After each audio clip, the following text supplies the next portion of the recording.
as you will know how to price your product.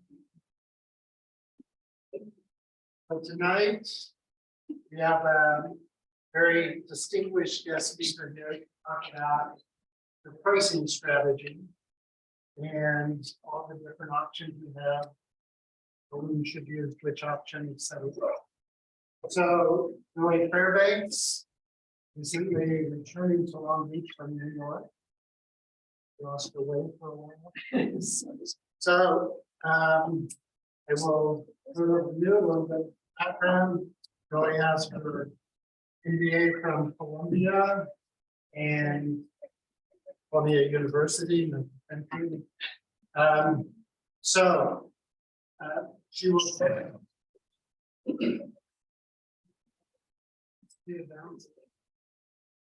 All right. So tonight, be sure to get your questions answered about pricing. All have a diverse set of things that you're developing. So make sure you get the pricing strategy that's appropriate for you. One of the key things that judges ask about: how are you going to price your product? Why do you price it? Well, I'll turn it over to you.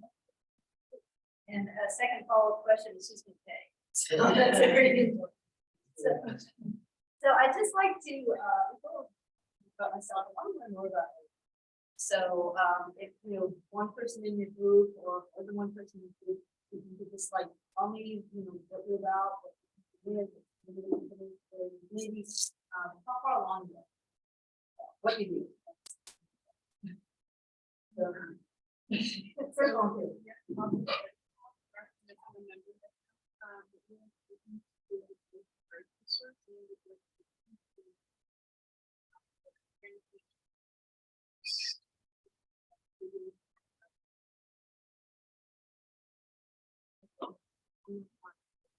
okay.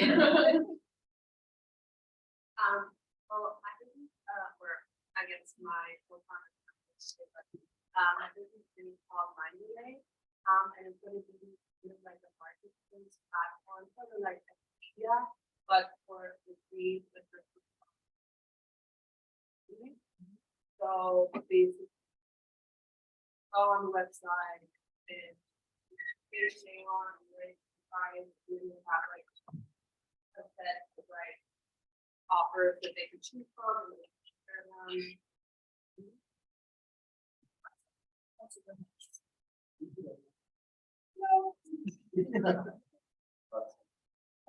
Our name's Bookbound. We're doing a social media platform essentially for book readers where they can review and have book club discussions, as well as a subscription model where they can pick out of 3 books. One of those books shipped to their home. So it's kind of a combination of group chats and like kind of social media as well as having books delivered.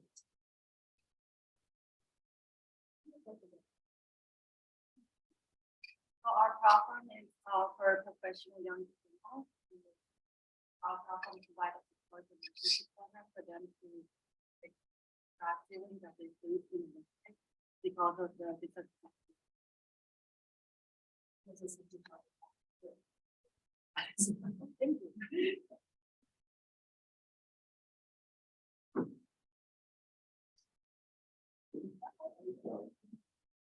So we're private mobile. Our company is going to create a mobile wellness unit centered around private therapists house and bringing out people to leave their house or people doing specification.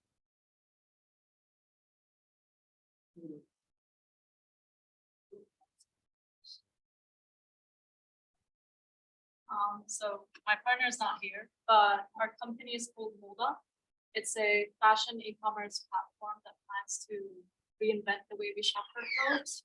So we want to have like a central shopping space in which all brands from all over the world on, and it personalizes the user's experience with a very strong algorithm, which your homepage is different from the next one's, all based on your style and what you like, in your specific needs, and in your specific. I'm ready to go. Who else would like to go? So, where am I? Platform for-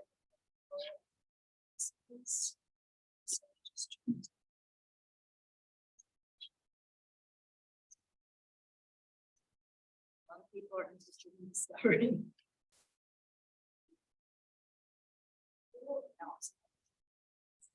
Share.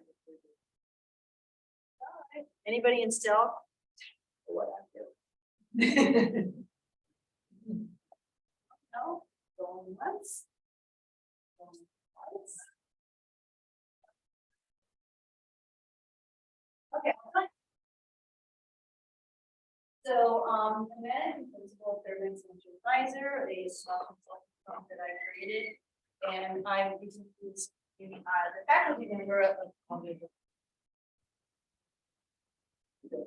So, I am the founder of Investment Evaluator. I started off as an investor and moved on to be a consultant and got involved in startups because that was really a lot of fun. And I typically write about focusing on all the things. Digital market strategies, et cetera. I cover it all. So, work with a lot of accelerators, recently serving with the longest accelerator, both here in the US as well as international. So that's my background, and let's do. And I'm really happy to be here. I was gonna say this, but my dad went here, and so I'm really happy to kind of get back to California. Cover pricing basics, talk a bit about strategy. We're going to view pricing as a hypothesis to test, not something that we set and forget. So frameworks to do that. Going to talk a lot about values. I'm going to give you two frameworks on how to assess perceived value and to show financial value. And also like to cover one small side. So many of you are doing platform businesses, subscription businesses, and we're going to talk about that from premium to paid.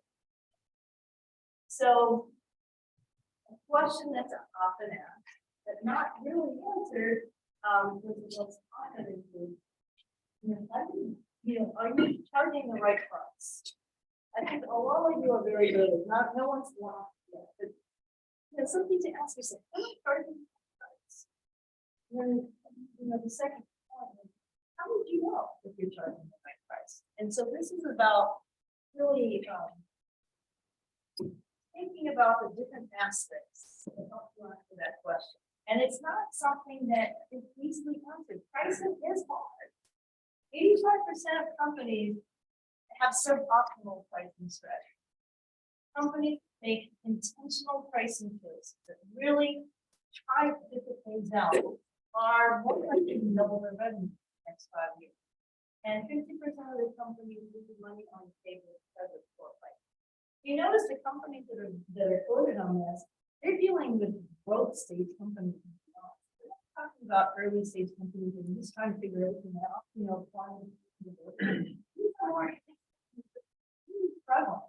so it's hard. I want to, articulate some terminology. There's something that's called product versus consumer price. And who can tell me what might be the difference? Product versus consumer price. What does that mean? Yes, it's fine. I'll take a guess. Okay. I'm thinking like product pricing. The pricing is maybe there's like a set price of that product of how much it costs, and it's kind of like a standard within the industry. Like thinking Walmart, they're trying to be competitive, so it's like a scoop how much that costs. Versus like consumer-led pricing with a lot of tech, maybe, or maybe designer brands where that is a perceived value that's the price. Exactly. Product-led pricing is always product-led marketing, but product pricing is right. You're really thinking about how much cost it, or I cover my margins, etc. But that's different from customers and customer choices and really focusing on that.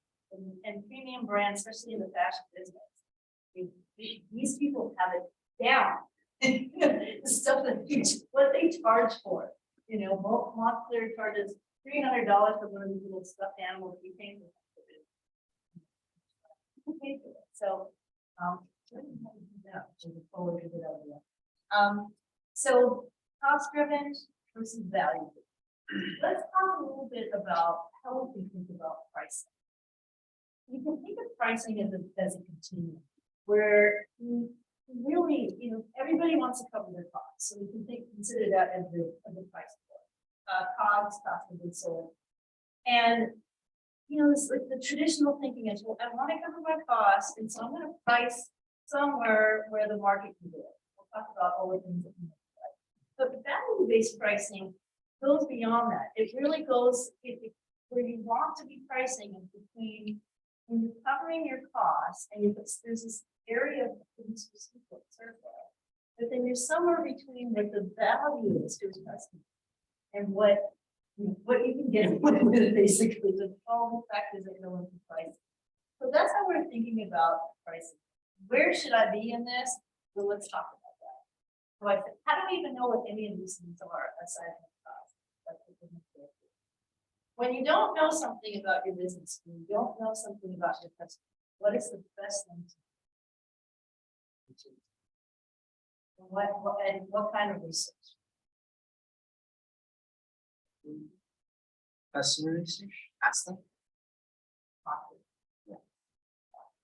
Competitive research is always great. You always need to know, but are you guys familiar with the business model canvas? So Alexander Osterwald created this, and he said, if you spend too much time focused on your customer, you're going to end up looking at your competitors. You're going to end up looking like their butts. So, you obviously need to know what's going on, but the most important data that you can get is from the customers in which you develop, and that's very, very important. So let's talk about how people think about pricing. And when you're looking at pricing, there's certain elements that are very critical, right? Your growth strategy. You're going to price a certain way when you are getting into a market, when you're trying to grow quickly, when you're trying to, when you feel like you're stabilizing your growth, and maybe it's time to focus on profits, etc. So growth strategy is one part, and market type, right? Why is the market so important to think about? Economists in the room. Wade can't answer. It's a really competitive market, right? There's a lot of stuff out there. It can be a little bit more challenging, right? To have price control. You sometimes feel like a price taker. So that's the second part. And then the community related to that. It's market type and competitive position. Kind of brought into those. Let me talk a little bit about how to look at these three types of pricing within the context. So we're looking at cost plus, reactive, and value-based pricing. When you're doing, for people who choose a cost plus approach, it's very inward focused. It's usually associated with an undifferentiated product. There's typically excess supply, and obviously it does not. If you're using a competitive reactive approach, which is very typical for new ventures going into market where there's stuff that looks like what you're trying to do, very competitive focus. You might have low product differentiation, so at least perceived. There might be two entrenched players, so it's okay. So and so is targeting this. I can't really do that. And it can lead to a race to the bottom. Right? If you just not, when you're so focused on what other people are pricing, and less focused on how to truly engage with the customer and convince and brand yourself. This is what can happen. Now, for value-based pricing, we're focused. Typically have a marketable product differentiation. Say marketable, because not everything is. Some things are very similar. For example, and maybe Ingrid wouldn't agree with this, but salt, for example. You know, do you pay up for like pink Himalayan salt? Okay, maybe it's not all the same, but salt, pink Himalayan salt. Salt can be quite expensive. You're like, isn't it kind of a commodity? Well, Yes, but they look at whatever, there's certain tiers, but that's just an example, olive oil is another one, okay, Ingrid might disagree. Barrels and stuff like that. Have about 20 different. Okay, yeah, and I realize all of them. But nevertheless, it's, even if you have something so similar to what somebody else is doing. Okay, and also in value-based pricing, it's very common, or it's typically a market where the competition can be underdeveloped or disadvantaged. This is the brand, and most importantly, to ching, it optimizes profit. So we're gonna really be focused on value-based profit. So, value, how do you teach customers about value? How do you do it? How do you do this? Focus on the pain point and the opportunity. It just works. That is something that no need to overpay for. So the middle one will fix it. Everyone's got that. So a lot of, but pain point. I was having a lot of problems with belts and all these other machines. My Max, knock on wood. So let's just review some of this pricing strategy challenge. You may not have faced it yet, but just to kind of give you an idea of what's up ahead. It's not easy to think about price. Use some tools on doing that. Sometimes a growth strategy can be inconsistent with higher pricing. You might be pricing for you might be using premium pricing. It's not consistent with trying to just get out there to as many users as possible. So you've got to really think about what your objectives are, what your growth strategy is, and whether that pricing is consistent with that. For those of you who are interested in enterprise sales, for example, you're facing a very deep-pocketed incumbent. If you choose to use a direct sales approach, which is very expensive, it can be very hard to get that incumbent out. Like there are so many reasons why it's difficult, but using a product-led marketing approach, this is a little bit different from that definition before. You basically convince individuals, you work at those companies, you engage with them, you develop a product for them, and they will buy up the organization. So that's just another, mix that sales approach, really operational challenges, financial reality that just higher costs because as you are growing the organization, all the different needs of channel partners, descriptions. Have you ever tried to buy something and one place will have a discount, another place won't have a discount, and because of like, oh well, our supplier won't let us do that. I mean, these are real things that when you're partnering with others, if you're selling through these middle people and channels, there can be restrictions sometimes. And then the last is a challenge with pricing is when what you are intending doesn't have the results that you. One example is in the old days, let's say phone pricing was like 5 units, right? When we used to sell, then it became tiered.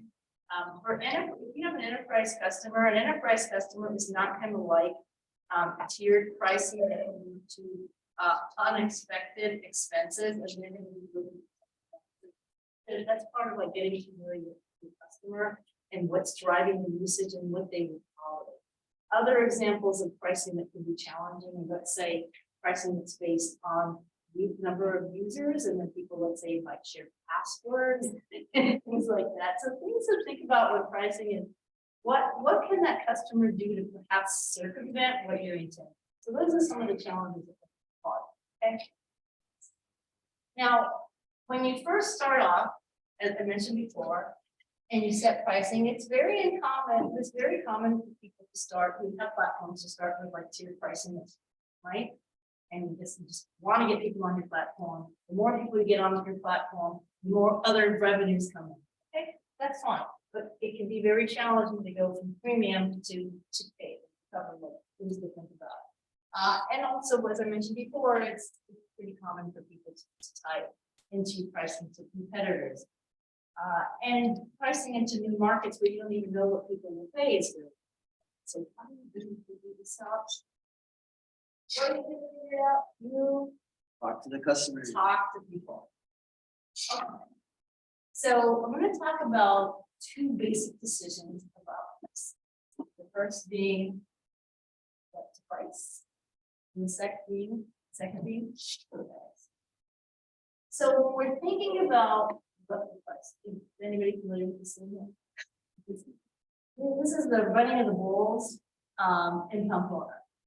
And the point is that you're not talking about the crazy people running, because they don't pay anything. They're just crazy and they're trying not to get paid.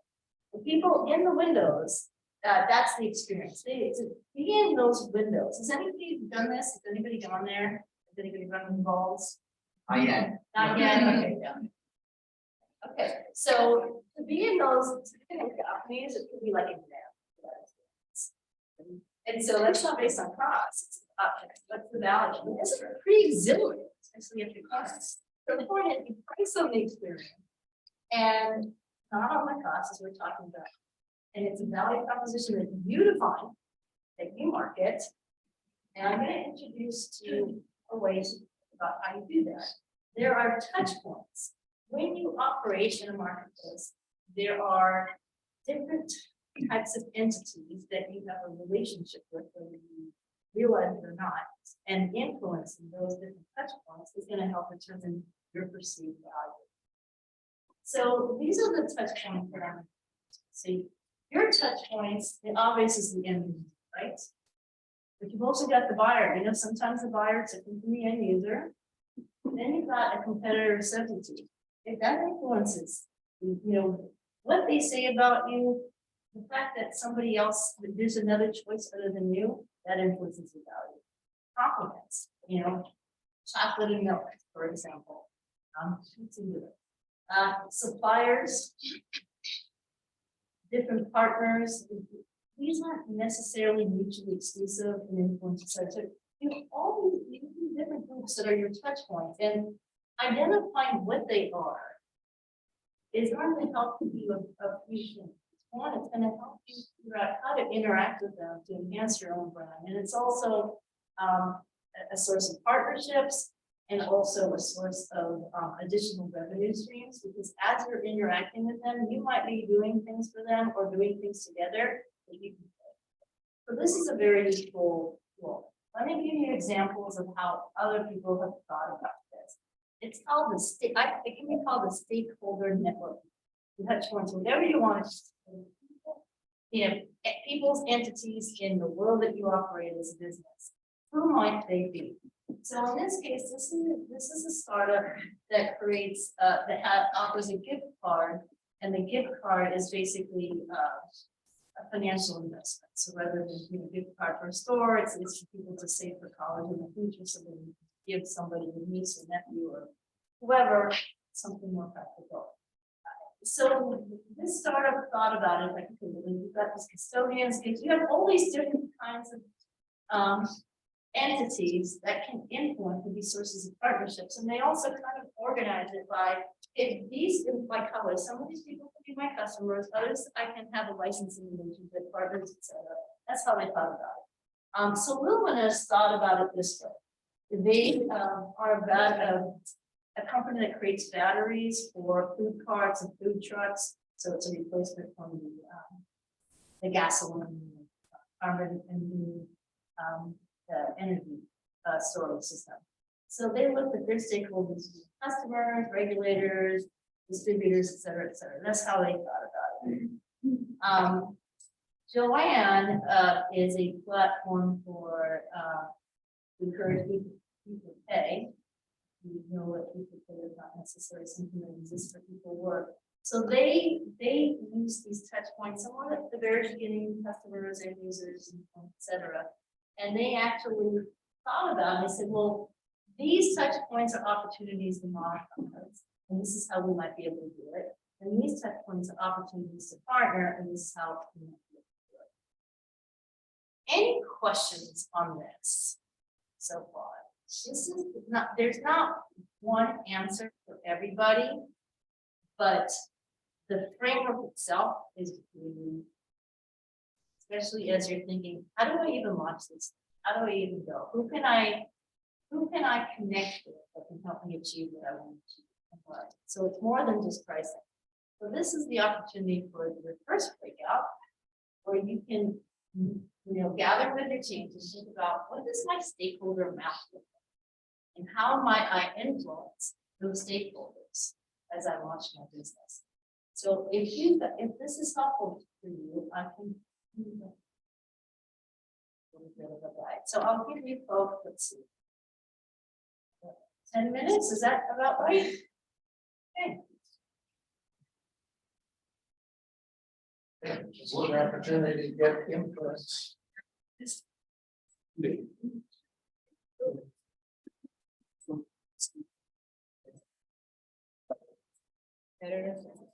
Yeah.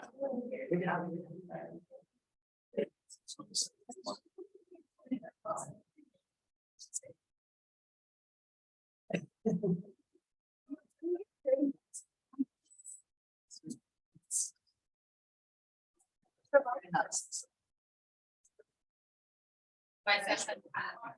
Is it associated with?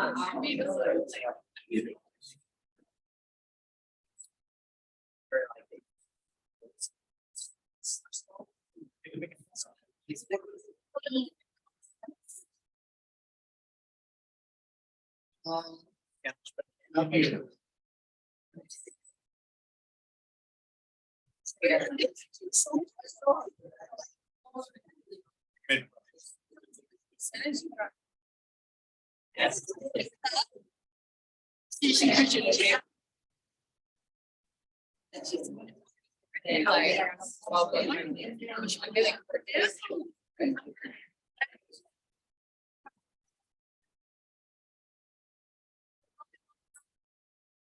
Hey, we should have.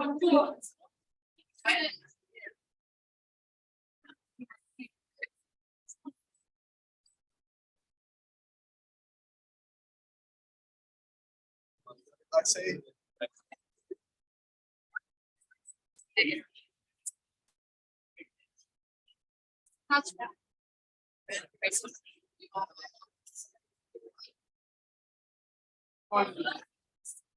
Tom? Yes, my God. You want?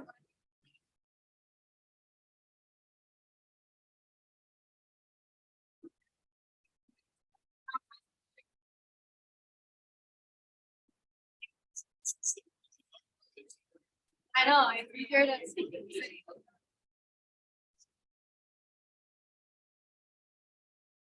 You don't have to not drop for each other.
Flat rate. Publish.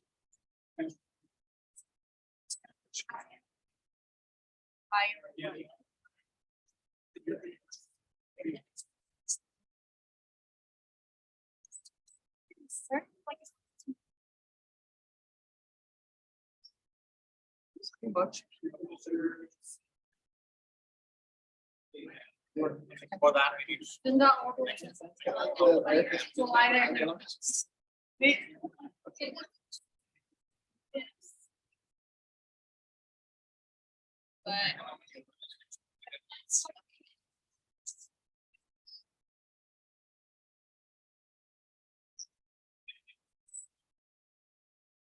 Romano, but it's exactly.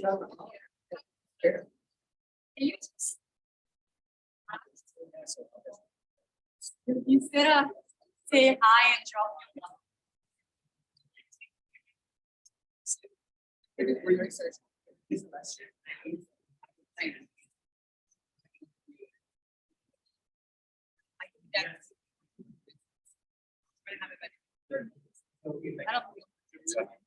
I remember. Let's see if we ask.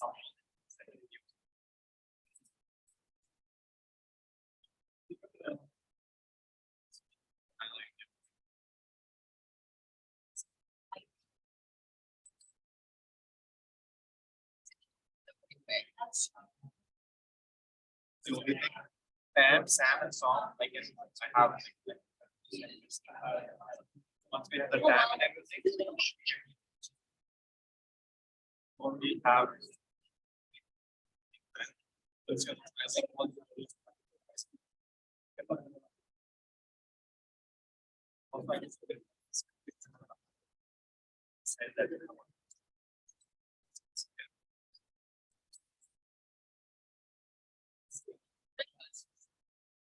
Good things to stop.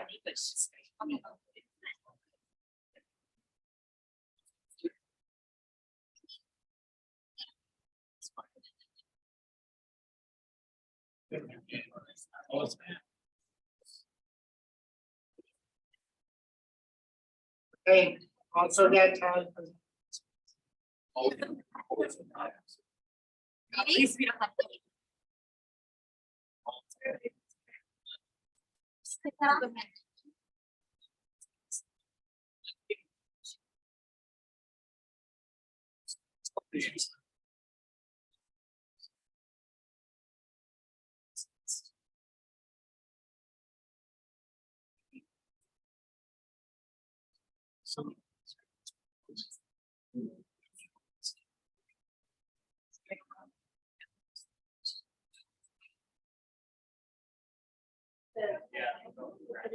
You got it.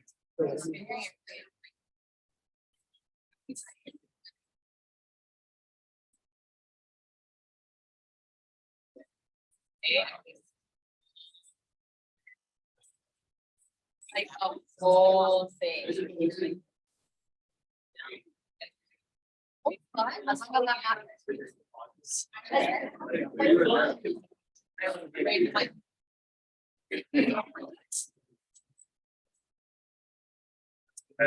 Once again. My problem. And it's. No. And I don't.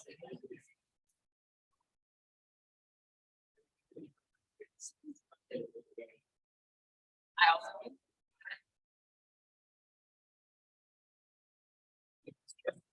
No, not impressive. I got it. No, I got a target.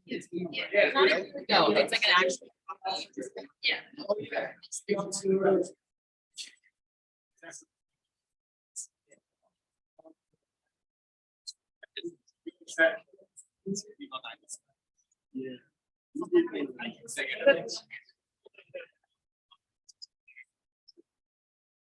Nice to meet you.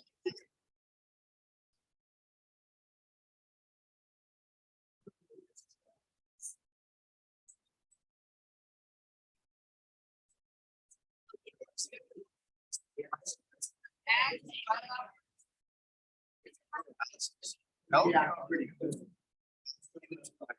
Did you see the section?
See, we got.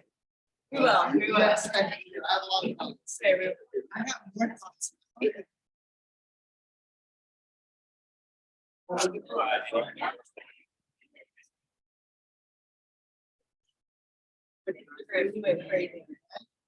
Oh, just say. Sorry.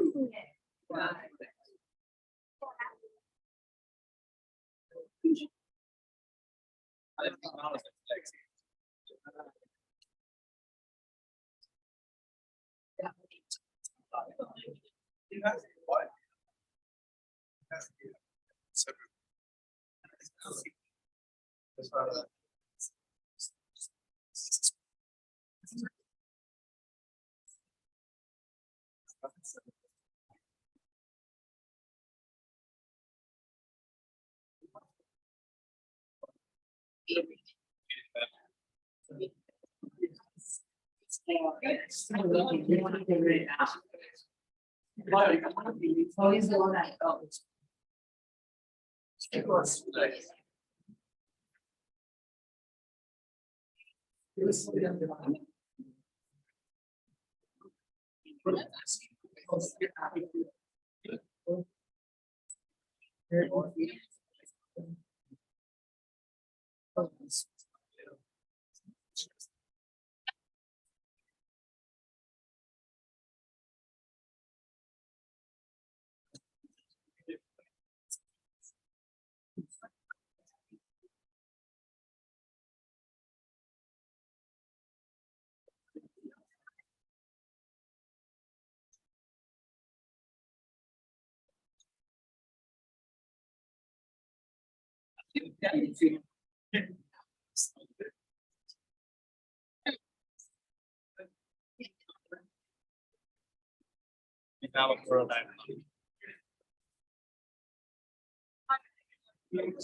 This doesn't seem good.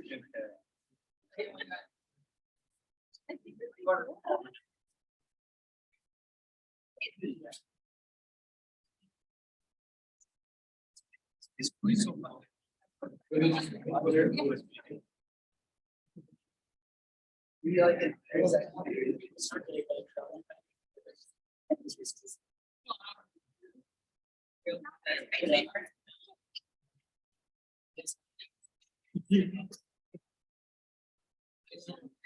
Literally, this is like not the same when I walk by Plymouth Girl.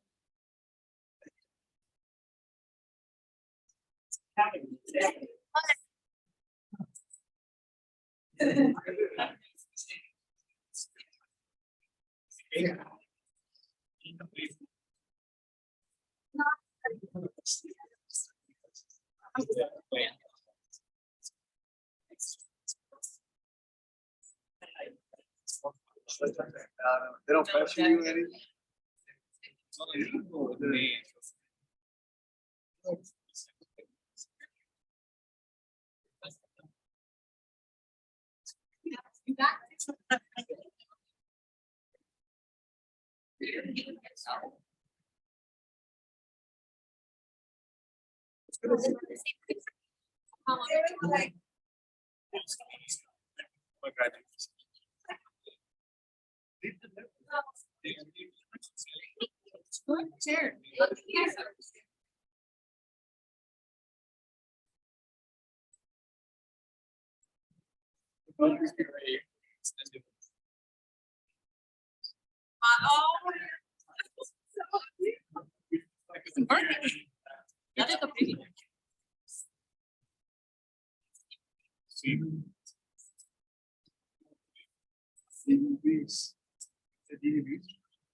Good.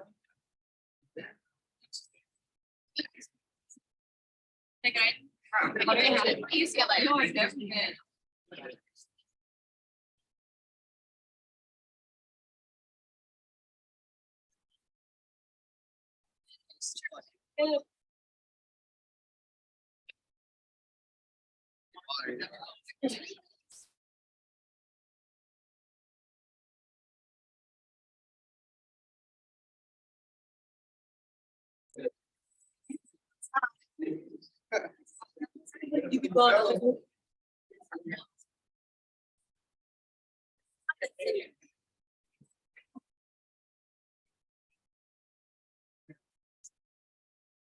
That was the last. Yeah. Not, but you know what I mean, I barely let it like.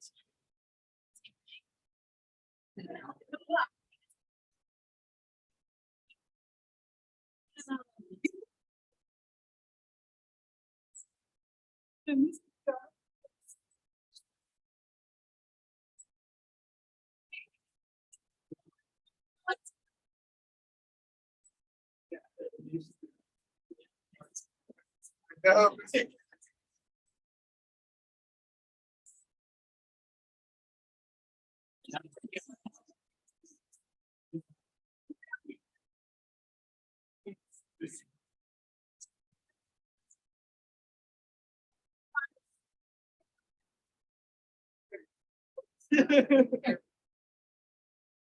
Telling you.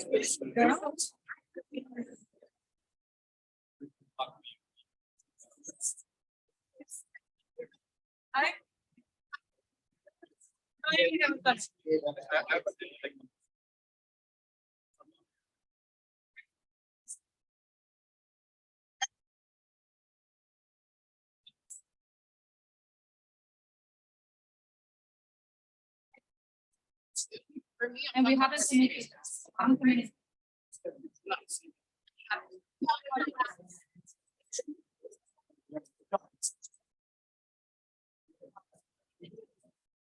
Yeah.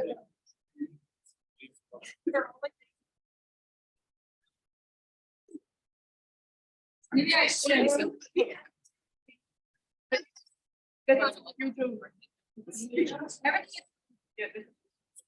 Really. You're gonna write about you. Yeah, but all the places are.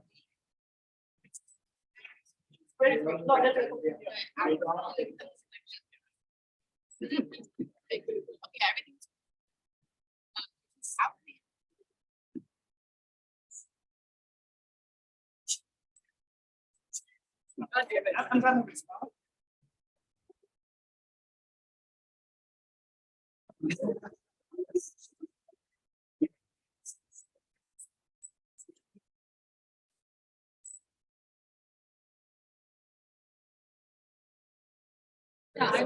Yeah. They will say, you're smart. Theirs, I was like,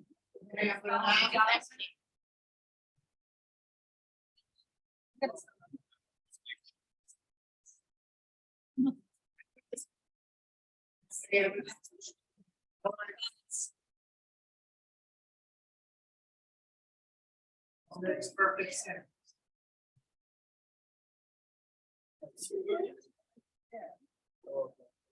Is excited to share. Who's pumped to share? Who's confused that they're ready to share? So I'll just start. For end user or book enthusiasts, just a little bit of background where the book social media slash monthly book subscription program. So our end users are book enthusiasts and people who just want some sort of book social. Our buyers are also going to be book enthusiasts who are going to subscribe to our monthly book shipping program. Our vendors slash substitutes are Goodreads, StoryGraph, Book of the Month, and Once Upon a Book Club.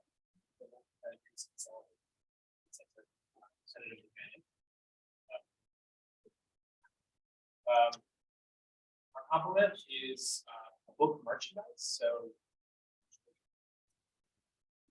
as an opportunity, sell some sort of book merchandise to go along with our book of the month. Our supplier would be publishers and just book distributors. So book distributors who sell large sets of books in full. That way, we're just them before we give out our book of the month to our subscribers.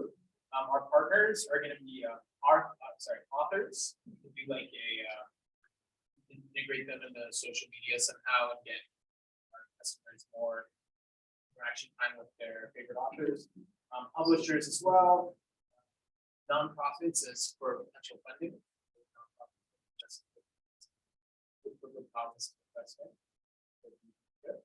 And then educational institutes for the same reason.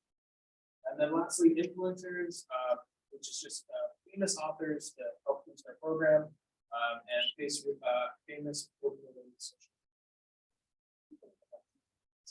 And as you view this grouping of stakeholders, giving you ideas of how you might partner, how you might influence the perception of the value. That's where the inclusion part comes in. It's easy to like say that we're gonna partner with all these people, but it's hard to imagine like, approaching a publisher and being, hey, your product, how work with us. I know. And then the one group that's missing from this that could be a is our individuals who have not been publishing business. It's one that has many problems, and there are a lot of talent out there that hasn't gone through these problems. Bottlenecks of the teachers. And the fact that there's very few people making decisions, but a lot of people. And so, can this product address these bottlenecks? Markets.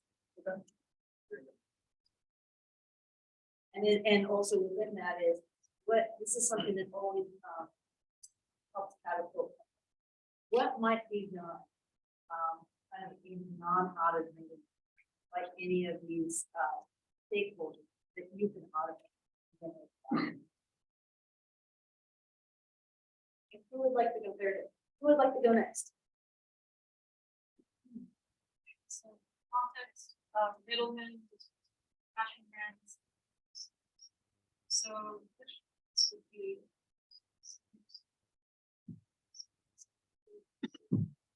distributors, brand agreements, and small business.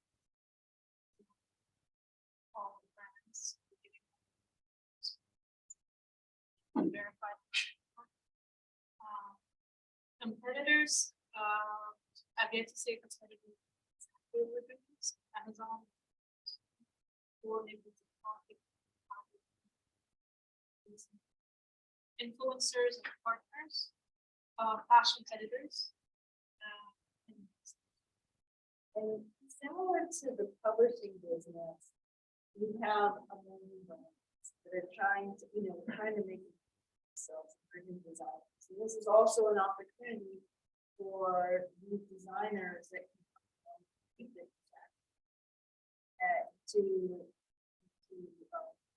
get knowing, and create a living for themselves, even, with fashion and other impact, other impact. All right, who would like to go next? I can use volunteers that are very quiet back there. Oh, okay.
And like they're the most now that we found.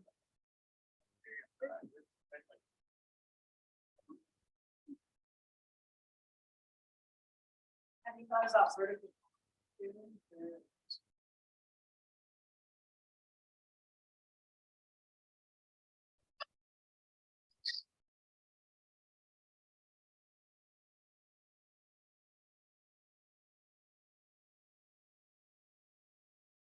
Okay. Okay, so this is one of those times where we could be like partnering. You don't have to do everything. What's already out here that bridge value and really understand where you can add value and modify. So we can hold that out. Let's go to these. Good stuff. Next.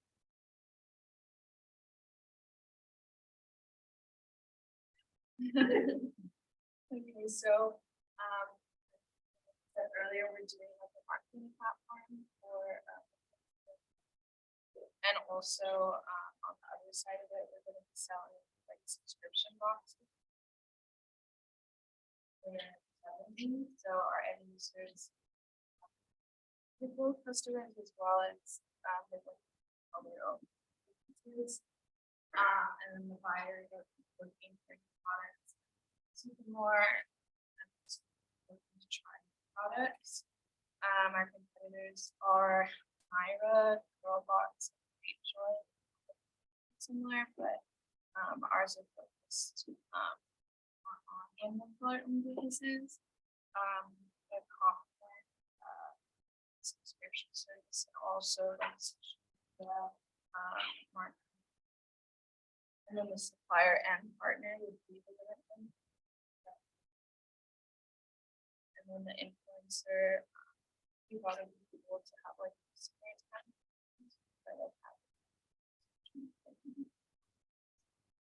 So what's really helpful about this is you're thinking about all the different stakeholders and really focus on like how can you add value to them? And what, and as you're adding this value, at what point does it make sense to monetize the charges? So you're always focusing on not just the pain point of what you think is, well, this is my customer. There are many others that are in your network that you can do business with, and that can help you launch. And you may want to think, like for example, there's a company called Block, and Block Power really wants to bring solutions to an urban environment. It's a lot of money to do that sort of. So the way Donnell started his business is he became the brand ambassador for a company we can solar panel. It's like it's kind of an exclusive relationship to put the solar panels in neighborhoods. It just isn't an option for a variety of reasons. And that's the one thing that started with it led to many. So if you think about your business right now, is that you want to think as broadly as possible, all the stakeholders that you touch. And then as you begin to launch, prioritize how you might be, what you might be able to do. And all of this influences the pricing, because the pricing is about that relationship you have with people that you're offering some sort of a service with that is consistent with what your vision and your goal in the development stage is. What else would like to share?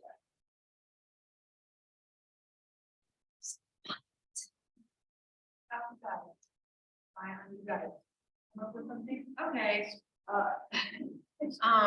So our company, we have a sunscreen product that we're selling for children essentially, and basically for the we were an SPF product for children. Our distributors are going to be working, we kind of want to partner with like hospitals and stuff like that. So maybe when like babies are born, kind of showing parents our product, and so then they kind of want to gain trust with it and we want to buy it later on. Compliments we want to market through like pediatric offices, outdoor sports stores, places where people would buy stuff for like summer camp, overnight camp for their children. Our end user is children, but ultimately we're selling to the parents and the families. So we want it to kind of be like a family product and not just subject to children.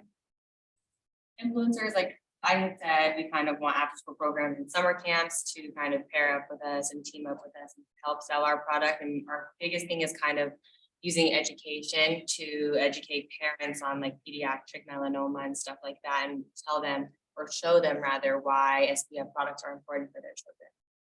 So what is your insight into this? Like what made you want to launch this business?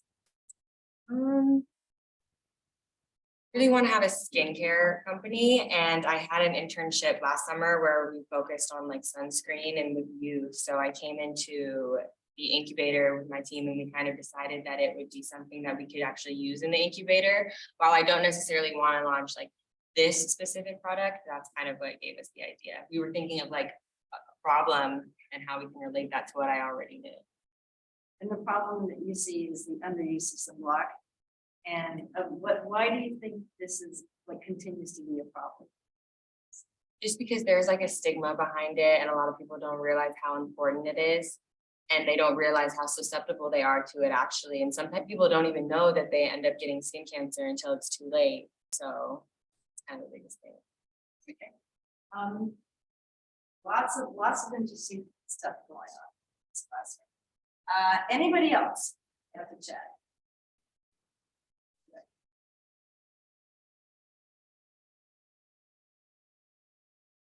Emmanuel. Oh man, I didn't see your hand.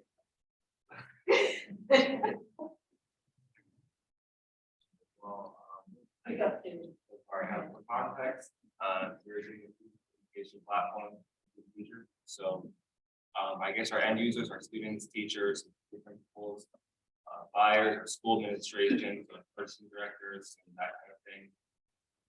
Influencers are kind of those people, again, the people advocating for the product in those meetings and stuff for us. And then this is very interesting. So our partners, suppliers, complements, competitors, they're all kind of the same companies, and they're really interchangeable for us to kind of, we could integrate with our competitors and they become a partner. We can integrate with suppliers and they become a partner. Or our partner could be supplying the data that we use to help schools automate more processes for them and all that. So everything kind of in that area is kind of a gray area, just depending on how we choose to attack the market with our product. Anybody have any questions for Manuel?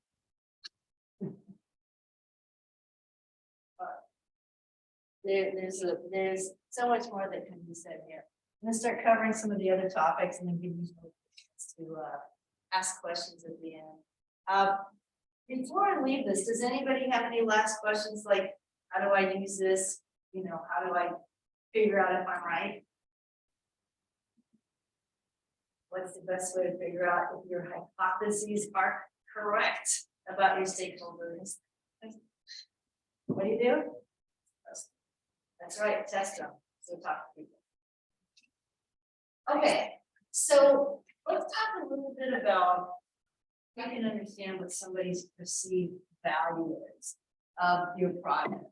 There are these like 4 thing points, you could say, that you can actually take out into the marketplace to figure out what you might want to work on. Now, whenever you use a framework, whatever it is, whether it's a business model, if it's something that I'm going to show you, you start off by guessing. You think about like your target customers, and you just write down what you think the answers are.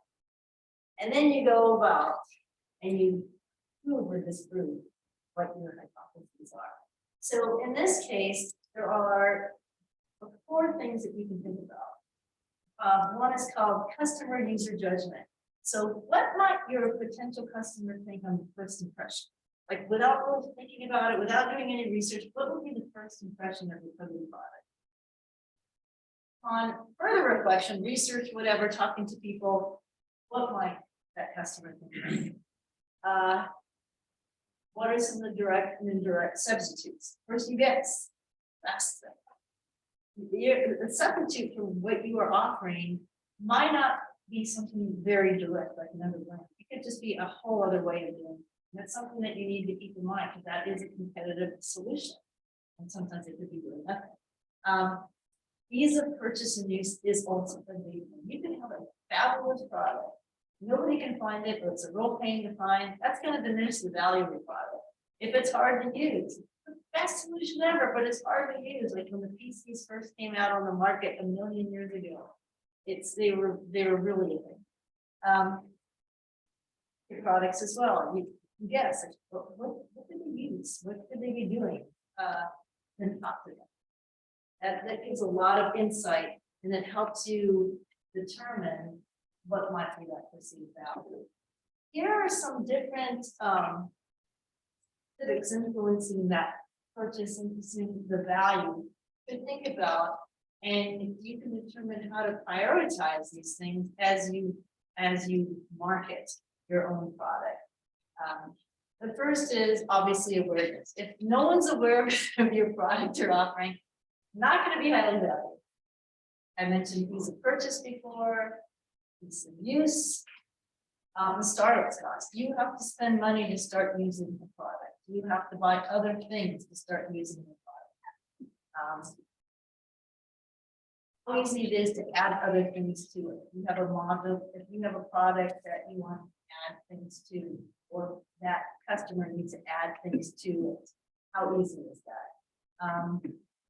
Manual, ease of system integration. That's an important one. Enterprise sales, or it could be individual sales. How can that fit in to how somebody else is doing their job? Staffing and maintenance, this is more of a thing for enterprise, but if a solution creates more heartache, if it requires more resources than not doing it, some people, that's it, they're not going to do it, right? If that revenue margin effect, great way to convince people to do something is that they're going to save money, earn money, etc. ESG, DEI impact becomes more and more influential. And then the reputational effect, think fashion, think other different examples of what would be the reputational effect of that customer by being your customer. These are all different things to think about. Some are more easy to quantify. Okay, so let's think about how you set pricing as a hypothesis test. How do I actually do this? Okay, always starts off with hypothesizing who wants this, who are going to be your customer, and this is when you really think as broadly as possible. Who could care about this? And think about, if the default is always going to be, okay, this person's going to be 30 years old, and they're going to, You think of all these static demographic factors. Think in terms of behavior.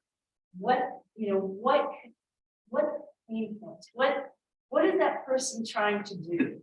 And what is that behavior that you're trying to meet, whose need you're trying to meet?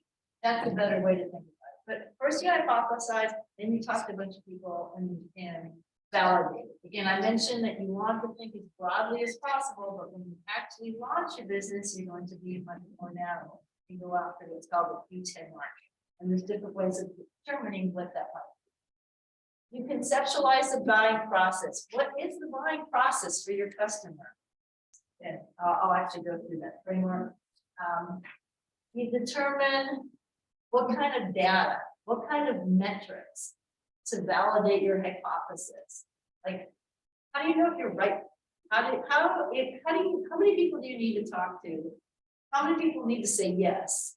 What is going to determine whether what you think is the answer is actually a valid answer?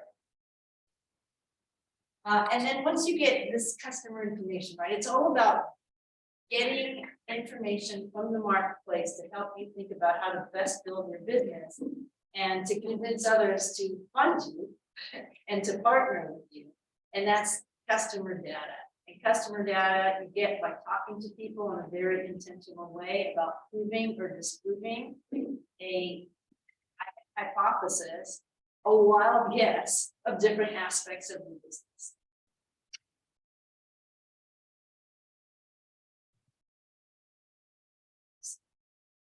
Our to customers is we start off, I'm gonna go ahead of myself, but we talk about their needs. You talk about their needs before you talk about your solution. And then, okay.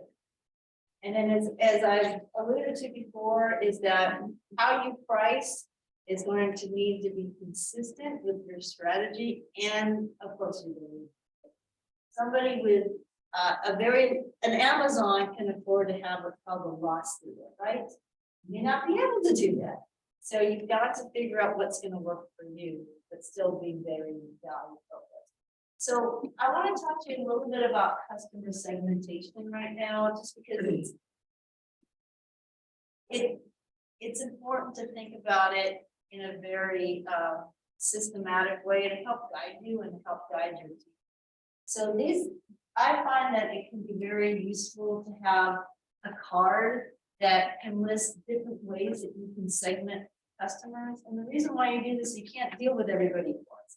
You got to talk about what are the different aspects of that customer that can help you, or potential customers that can help you organize these pools of people, and then figure out which pools of people you should go after first, given limited resources, given your access to these people, given their value to you. So this is a way to start doing this, is that you can look at customers by, the default is always demographic. That's what people always think about. I know that my customer is 14 years old, or I know that my customer, that's step one, but that's really not necessarily, like for example, video games. Okay, let's say you create a video game, like my customer is a 13-year-old male. Not necessarily. People who have created video games have discovered that their customer is actually a 75-year-old grandma who's buying new video games for their kids. You have to go out there and really understand who's buying your product and the differentiation between customer and user. The other way to think about customers too is in terms of buying stage. And this is really important because your first customers are called the early adopters. These are people who, are more risk-taking in terms of their purchases. And their behavior is very different from what the mainstream is. So there's a terminology called crossing the chasm. When you go from these early adopters that have very unique characteristics, and they're not necessarily the main customers that you need to target and bring on board to have a lasting business. So understanding what can differentiate them. There's the buying frequency. You might have You might have customer targets that could be the occasional or the frequent. There's all these different ways to think about how to segment customers. So, and the reason why you do this is because you want to price and market accordingly to these different characteristics. You want to better match product and service. Like, for example, there's, you know, premium tiers, there's basic tiers of customers. So you want to understand who might these people be, and then you go out there and you test it to figure out who they might be. And it's also a way to increase what's called the addressable market, that the kind of people, the number of people who are willing to be your customer is going to increase as you offer these different tier prices. Some people want a lot of service and you're going to price them higher. Some people want a more automated relationship with you, and you can price them lower. So these are ways to think about it. So you start off with customer personas that you hypothesize, you go out talking to people, you validate it, and as you start selling in the marketplace, the data that you collect on these people is going to give you some information to figure out who, you know, what your customer attributes really are. Any questions about this? Have people, have you been exposed to customer personas and other elements of marketing? Okay. All right, so not. So this is not new to people. Okay, great. Okay. Oh, yes, You say talk to people, yes. we actually talk, Not getting out of the population. not sending them surveys, not sending them text messages. Yes, You actually have to talk to people. talking to humans. Yeah. Getting in front of them. Yeah. So it's like, okay, here it is. So, I was just wondering, some of your, you know, what to accomplish it, start off by. And you talk to people in a very intentional way. You just don't talk to any one body and just randomly say, I have a solution. You really think about what you're trying to learn. You are proving or disproving a hypothesis. It's really the business model canvas. How many of you are familiar with the business model canvas? Everyone? You've all done it. How many of you think that it's irritating and it's like, you know, you've done it, it's complicated, and it's like you'd rather not see it again? Okay. I mean,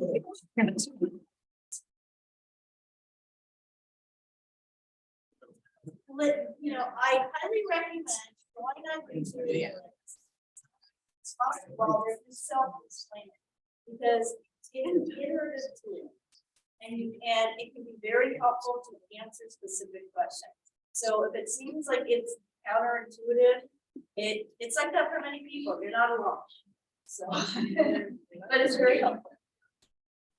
So let's talk about the buying process. If you can't price if you don't understand the buying process. Some of you may already get it, but I'm just gonna review some of the elements. Starts off with awareness, right? Awareness of the problem, awareness of the solution. And you focus on that buying decision, and then the use, evaluation, and the referral, and the focus, right? This is not so different. But answer these questions, hypothesize. I mean, is the user aware? Right now, it's nobody's aware of your solution, right? Or maybe they're aware of the competitor's solution. But what you want to do is you want to go through the exercise of answering these questions. Is it easy to use? Is it easy to buy? Is the quality good enough to recommend? You really want to get this because any one of these bits and pieces is going to affect your pricing. It's going to affect the adoption of what you're trying to sell. So you don't do everything at once, but as you prioritize what you need to focus on, these are some of the questions you need to ask. And it's going to influence your underuse evaluation. Is there unpriced value? That is a really critical question. Is the value above the price, right? And so one of the things that we talked about, like on the referral, is the value understood enough to recommend? Does the pricing reflect current trends? I mean, there's all sorts of different questions. I'm not going to read it all off now, but the idea is make sure you really nail this, make sure you really understand this for the different types of customers. And again, you're starting off with hypotheses. Go talk to people as you become an operating business in the marketplace, then your information is going to be that much more valuable. It's going to be validated in the marketplace. So it's all about where can you add value? How are you going to prioritize putting resources where you can add value? Okay, so let's talk about how to talk to customers. I started, kind of doing a free dialogue before, but you always start off with a conversation about the problem or the need. You just can't say, okay, this is my solution, because what happens if they say, well, I don't really have that problem? You walk away. You want it to be a learning experience. You want to make sure that you really are identifying that problem for that person you're interviewing and asking them about, well, how do you solve this? Why is this so hard to solve? What are the different components of this problem or this opportunity? And why is it so hard to solve, et cetera? So you make sure that you're on the same page. If you're not, you learn from it. Then you start introducing your solution to them. Are you interested in solving this? Then give them an example. And when you're talking to people about your solution, you don't have to build anything. But this is the whole point of what's the lean launchpad movement basically is. You show people stuff without spending any money on it. It just has to look real. It can be a wireframe, it could be a PowerPoint, it could be an ad, it can be whatever it is. Don't spend money on it. It's enough information to get some meaningful feedback from someone that you're talking to on your product. And as you get more sophisticated, Well, how many people have started working on their low fidelity MVP? You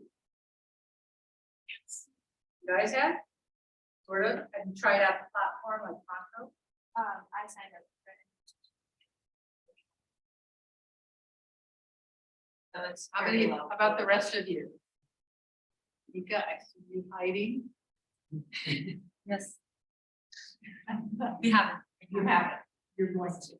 Yes. Okay, how about you guys?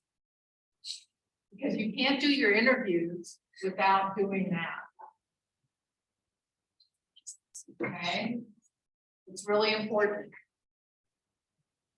Christine, how about you? What's the website called?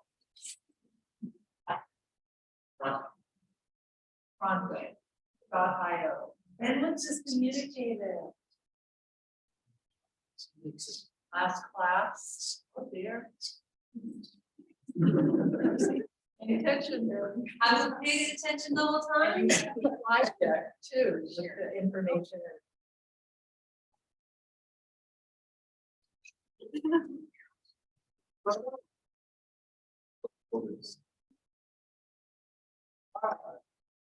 I think you have.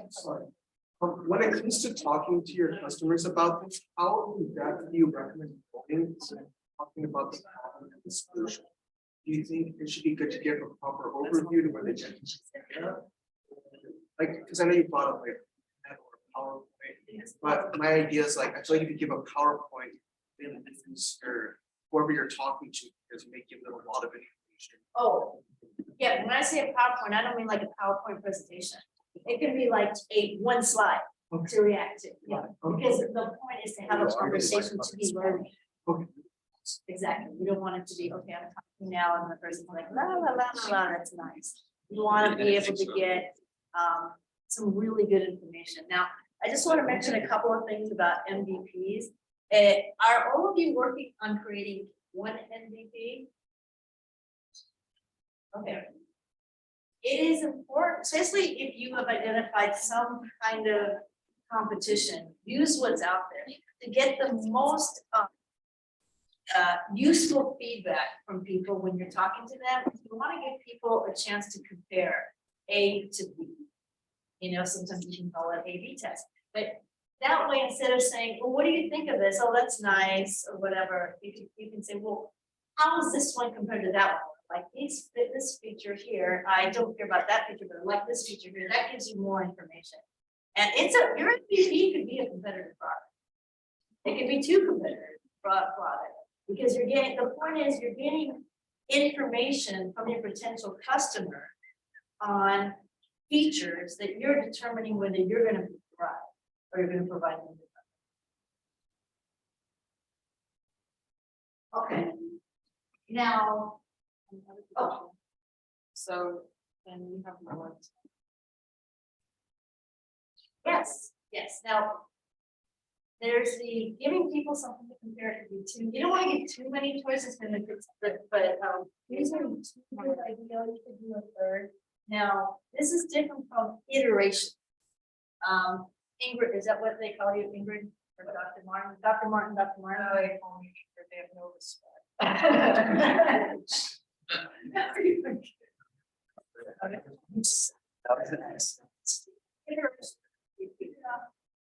Low fidelity, right? This is like, just get anything out there that's gonna give you some real feedback. And as your knowledge gets, as your knowledge increases from customer feedback, you start going into different iterations of MVP that start getting, like you go from, let's say, a scribble on a piece of paper to a wireframe, to a donate click model, etc. Because you do that as you are validating the pain points in your solution. You don't kill them, you don't even go to the next steps. And so it's like the market for this. So that's different from at that particular iteration level where you're comparing A to B. So that makes sense. So like what we're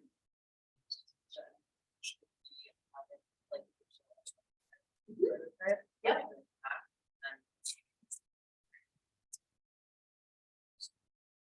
Looks like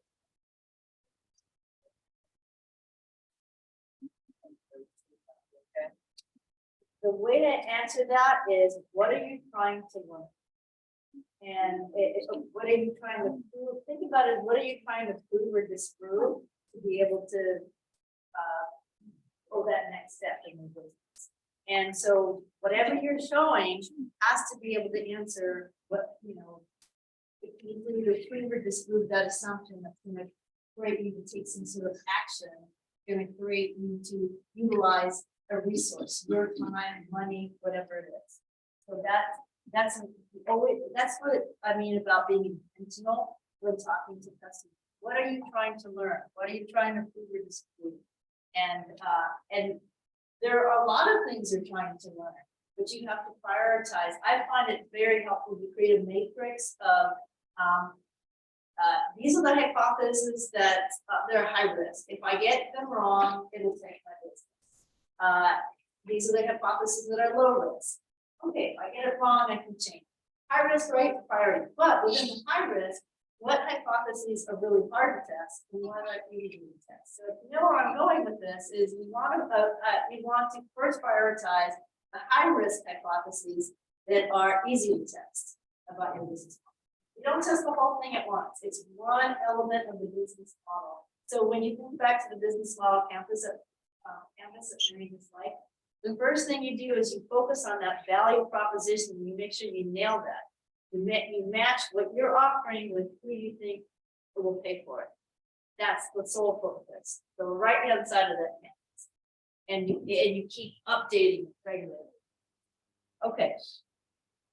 Part of the value proposition is quantifying the benefits. So to quantify the benefits, it's helpful to start by quantifying the pain point. What is the effect on somebody's time, on somebody's money, on an emotional pain point, whatever? How can you quantify that problem? And then your solution, how can you quantify that the relief of that problem or the opportunity? And quantifying that is a critical aspect of articulating your value proposition, because you want to know how much it's worth to solve that problem, which is how much you should price. And surprisingly enough, people will tell you there was a founder that I worked with who just thought, okay, people are gonna charge, let's say, the competitors are probably gonna charge $20 for this, I'm gonna charge $20. She went and she talked to a bunch of customers and found out they were willing to pay a subscription of $50. She had no idea. That made her feel pretty good. It's okay to ask what's too much to pay for this, to get a feeling for that stuff. What would be too much that you wouldn't consider? Want to keep pushing.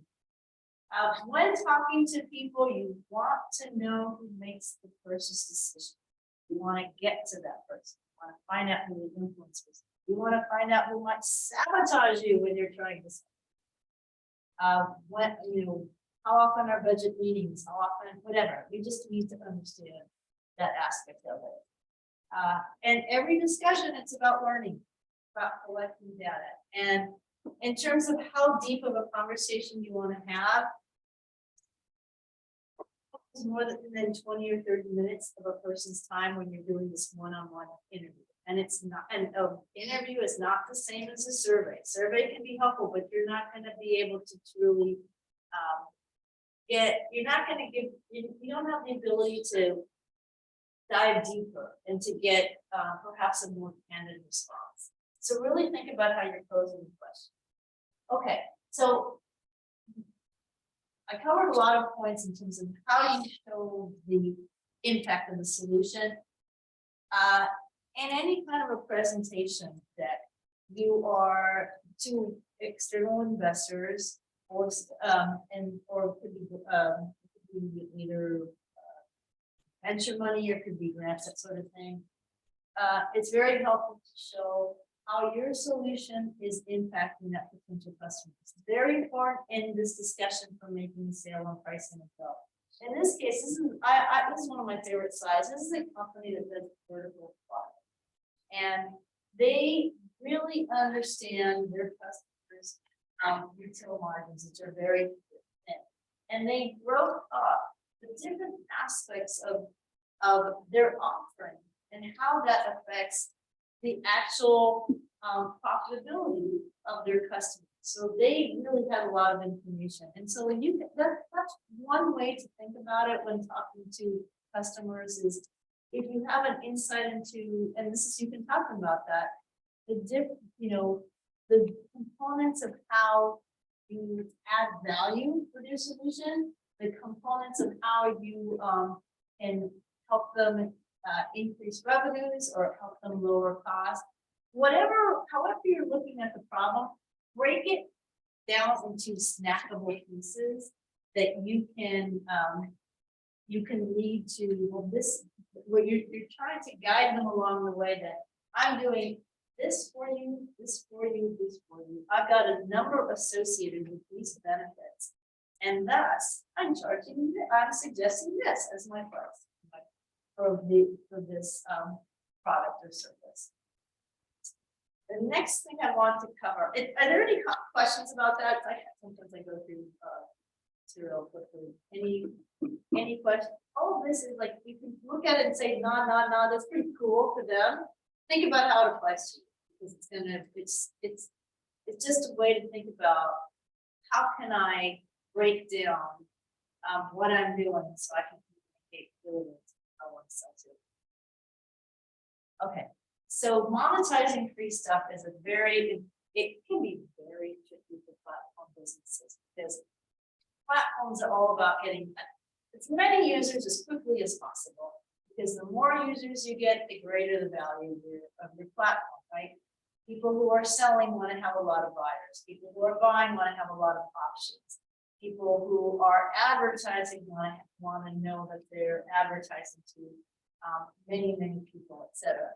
So it can be very tricky for companies who are like, oh, I've been growing, 100% month over month. I've got 10 million users. When do I start charging them? What if I start losing all my users? Then where am I now? It can be very scary. And obviously the financial aspect of not monetizing is a huge one, but how do you do that? So I just want to cover that because platform businesses are very popular businesses and other types of subscription have with premium are very popular. So let's talk about when and how you might think about monetizing. When you think about price, in this case, pricing tiers, the premium, the single user, the enterprise, etc. Sometimes they're organized for a reason to be able to, like the premium could be like a free trial to just get people comfortable using the service and say, wow, I really love it. And then you want to basically qualify them for the next level. So you monetize when you figure out where the real money is coming. At what type of service that you're offering is going to really bring you the point. So that again, first guess, when you start, doing your research, you run numbers, etc. So that's step one. Two is when you've got all these customers that say they're doing premium services or some lower tier where you're like, I can't wait till I make more money. When customers are asking you for stuff, right? When they're asking you for more features, when they're asking you for higher service levels, as you go from dealing with an individual user to an enterprise customers have a lot of demands and charge for that. When you see a repeatable usage pattern from the customer data that you will eventually get, you're talking about data. It's like, I don't have any data, I don't have the product. When you talk to people in a systematic way to prove or disprove something, that's data. When you talk to lots and lots of people, if you present to somebody in a pitch competition to invest and you say, I've spoken to 100 people. That's data, that's real data. So this is going a little bit further to, the customer data, but it could be user data. But when you learn from it and you realize, you know what, that there's different ways of going out to your users and determining how important you are. And part of it is asking them, how would you feel if you couldn't buy this product? And it gives you an understanding of, okay, now I can charge a little bit more, or I can charge. Whenever you're trying to adjust your pricing, the wise thing is not to just do it across the board because it can mess things up, right? You're always going to lose some people. So when you're experimenting with pricing, and what I'm suggesting that you do, it's a hypothesis to test, no matter where you are in the development process, you do a little bit at a time, right? When you, if you're painting a room, or a house, you don't like paint the whole thing pink if you want to go crazy. You just do a little sample. Does that work? Okay. Then you go on. Same with the pricing. You adjust with a certain customer segment before you set it for a video. The high interest customers, by that I mean your early adopters. Those that they see more in your product than you might. So test, iterate, and just figure things out, adjust with the different features. Now at this early stage, you adjust with the different features in your MVP. So as you're saying, well, here's option A, here's option B, and you have either different features, different number of features, different types of features, and you can also do that experimentation like this cost X, this cost X, whatever, right? You can figure that out depending on what you want to learn from that customer at that point. Okay. Once you get data, then you can see how these changes that you make in the pricing will reflect on churn, customer churn, because you will have that information right away, or relatively. So whenever you're doing any kind of a pricing or marketing adjustment like this, you want to do these experiments like time bound, like 6 to 8 weeks max. So when you change something, you can identify it as being that particular change that you've made, and then you can say, okay, well that didn't work, or yeah, that did work. So that's how that is. Okay. So tips to optimize your pricing. Okay. I want to tell you a little bit about how some people think about these different pricing tiers. I talked a little bit before. We've got the premium. We've got what's called prosumer, which is like the individual power user. We've got base, and then you've got the enterprise. So for premium, the typical objectives are trying to create awareness. You're trying to educate. I hear a lot of people wanting to educate the marketplace. No surprise, you're trying to maximize your user base. And you're qualifying for the next level where people are going to give you money. So what does product development typically look like at this stage? Typically simple features, right? Basics. And it might not be that differentiated from others. Your customer interaction is typically going to be pretty minimal, right? If it's free, you're not going to be there all the time, trying to do something for them. And the market strategy for growth is usually what is product led, right? Rather than this is different from product led pricing, consumer pricing. It's you're really trying to convince a small pool to adopt something. It's viral focus and it's community. So right, not a surprise to people. You guys get this. How many people are doing premium for like a Brazilian? Premium Slack, premium Zoom, like you're all doing this. What would get you to go to the next level? So as you think about how you use the services, this is your business, think about how somebody else would do that. Hypothesize and then go talk to people. Now that's how they're thinking about it. So on the prosumer, that's when typically objectives are to qualify for teams. When you, depending on what you're doing, but usually the enterprise customers are the big bucks are. But you might be doing something different and you might, your place might be the person. You're happy there. For product development, typically, for someone going on this continuum, we've got more features, we've got more differentiation. You start getting into more customer interaction. So if people want more interaction, they have to pay for it. It's also product-led and community-driven. For team, that's when you are thinking about monetizing a group of people versus an organization. It influences how you sell to them. It is often, again, a qualification for the enterprise, not always, depending on how your business is. In this case, on the product development side, teams usually require more real-time collaboration. There can be dashboards that they're requesting. As you see, it's more features, shared stores, that sort of thing, greater support. And the marketing strategy is typically to get team to say, I love this so much. The whole organization. And that's product led as opposed to having a direct salesperson going in and meeting with a particular buyer trying to convince them how great it all is. And for the enterprise level, it's at this point is typically the maximum monetization, a lot of special orders, a lot of high touch customer interaction, a lot of integrations. And your product-led marketing approach is for wedging in, but that's at some point you start going into the direct sales for very, very large. I just wanted to give you an example of this tiered offering, kind of a continuum, where you're trying to get where you have different ways that revenue is coming into your business for different reasons. So this is the company that cuts semiconductor chips.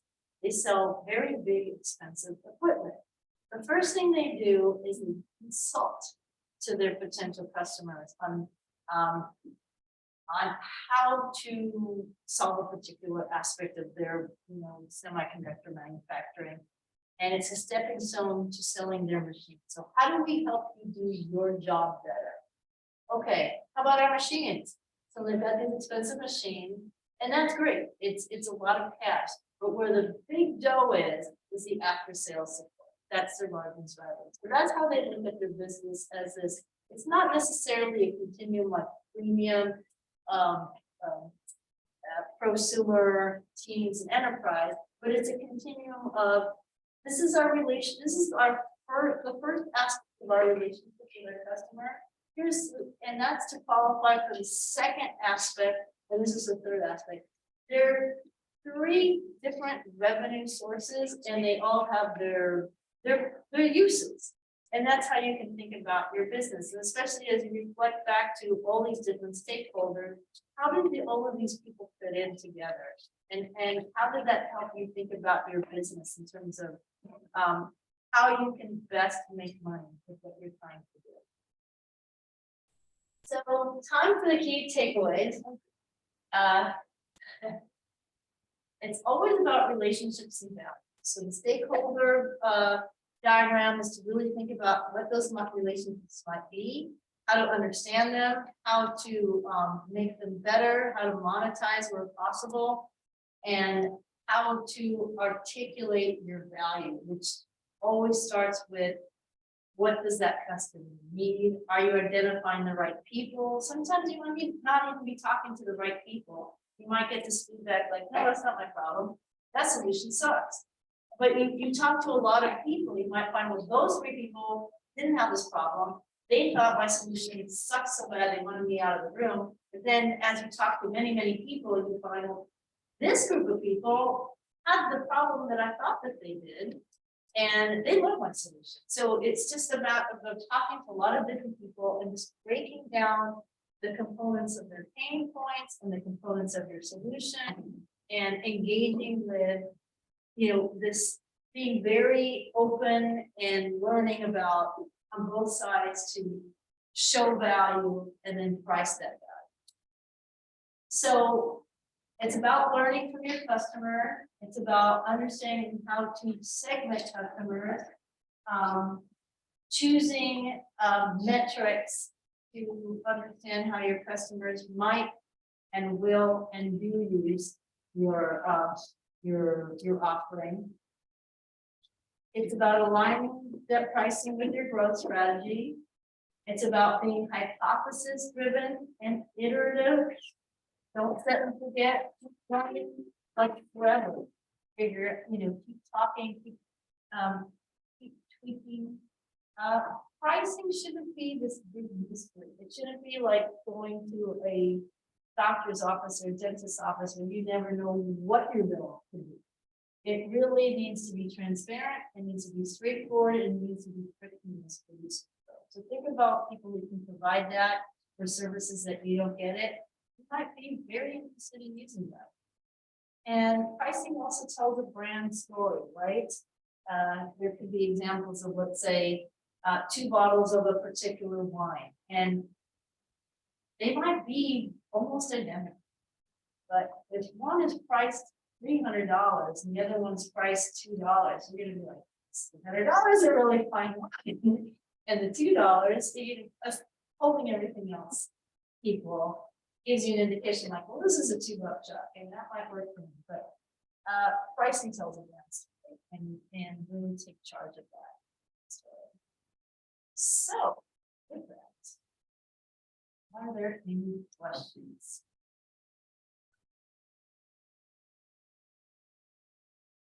Sure. Oh, there you go. Just a question regarding your experience with pricing orchestrating way that happens to alternate increasing, decreasing the price in the future. How did that impact us? Yeah, don't be afraid to change prices. That's a big fear. So we're gonna lose everything if we do. Well, that's when you have to show them 2 things. Is they're asking for things and you are responding to what they're asking. And there's also kind of you adjust it that it's not quite the same thing. This is version 2, or this is the features, that sort of thing. So that it's engaging in that dialogue. And then it's also, it's kind of a supply and like iPhones, for example, right? iPhones used to be whatever, $300, $400. They got more expensive, Part of it is we do a lot more, and the other part of it is well, what is your offering? So it's your strength in your brand, it's the features that you're offering, it's a whole variety of sections. So don't be afraid, but to change, but you do have to also keep in mind that the dialogue has to be open. Whenever you change the pricing, there's always going to be somewhat of a churn. But again, that's why you adjust pricing with a small group at a time, so you can kind of limit the damage if there's damage, and then